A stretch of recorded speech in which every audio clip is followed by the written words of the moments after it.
آگے یہ تو اس کی حرمت کے الفاظ ہیں اور اس کے اندر اس کی تفصیل بیان کر دی کہ چاہے حلال طریقے سے نکاح ملائے ہوں یا حرام طریقے سے.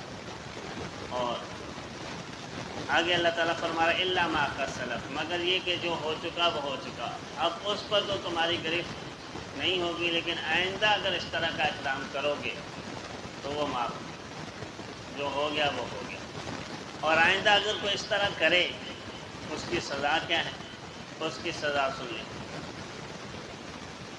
نبی علیہ الصلوۃ والسلام ایک صحابی ہے حضرت برا ابن عازب رضی اللہ تعالیٰ،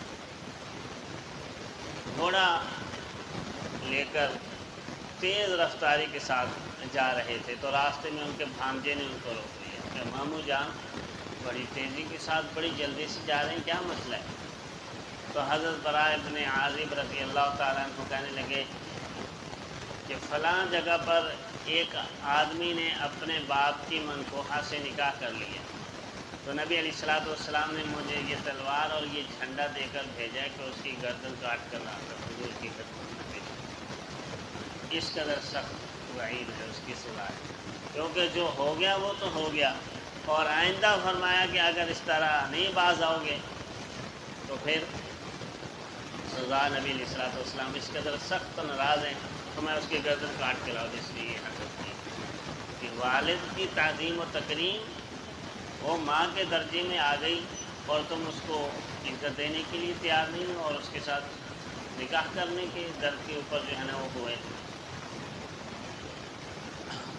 اور اس غیر گزرے معاشرے میں بھی ایسی حرکتیں لوگ کرتے ہیں. اس طرح کے واقعات رونما ہوئے، اور اس کی روک تھام کے لیے جو تلوار ہے نا وہ بہترین ہتھیار نبی علیہ الصلوۃ والسلام نے ہمیں دیا، لیکن وہ تلوار نہیں مسلمانوں کے پاس رہی، ورنہ اس طرح کی برائی معاشرے میں کوئی تصور بھی نہیں کر سکتا. لیکن ہوئی کیوں ہے؟ کیونکہ شریعت کا نفاذ اٹھ گیا اور اس کی اہمیت دلوں کے اندر نہیں رہی. آگے اللہ رب العزت اس کی قباحت بیان فرما رہے ہیں کہ یہ کتنی بری چیز ہے.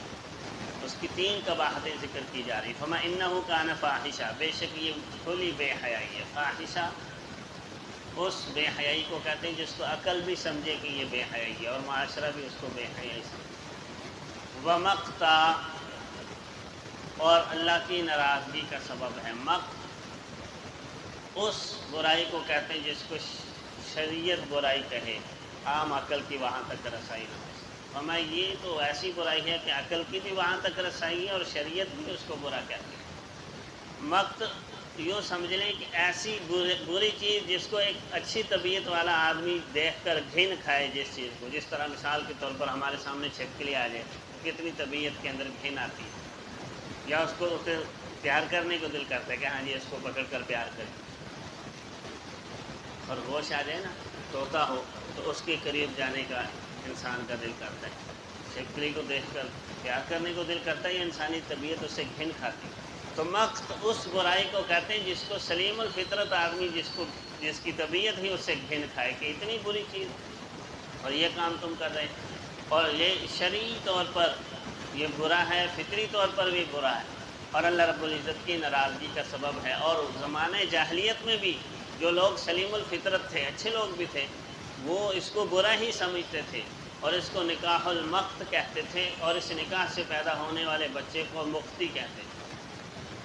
اور اس کے بعد تیسری اس کی برائی بیان کی جا رہی کہ وساء سبیلا، یہ برا رستہ ہے. یعنی عرف کے اندر آگے چل کر اس کا جو انجام ہوگا وہ بہت برا ہوگا، اس کا کوئی پھل تمہیں اچھا نہیں ملے گا.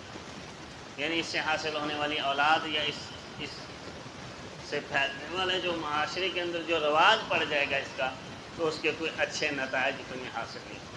یعنی عقلی طور پر بھی یہ چیز بری ہے، شرعی اور فطری طور پر بھی یہ چیز بری ہے، اور عرف میں اور معاشرے میں بھی اس کے برے نتائج حاصل ہوں گے، کوئی اچھے نتائج تمہیں حاصل نہیں ہوں گے. اس قدر بری چیز ہے تو ہمیں منع کر دیا گیا، اور اس سے رک جانے میں ہی خیر ہے. اب جو نہیں رکتا تو پھر شریعت نے سختی تو کرنی تھی، اتنی بری چیز ہے، اور اس کی سزا جو ہے نا وہ قتل کی صورت میں شریعت نے بیان کی ہے.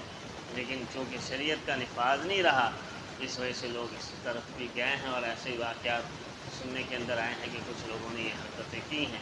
اللہ رب العزت کی ذات ہمیں اس سے محفوظ رکھے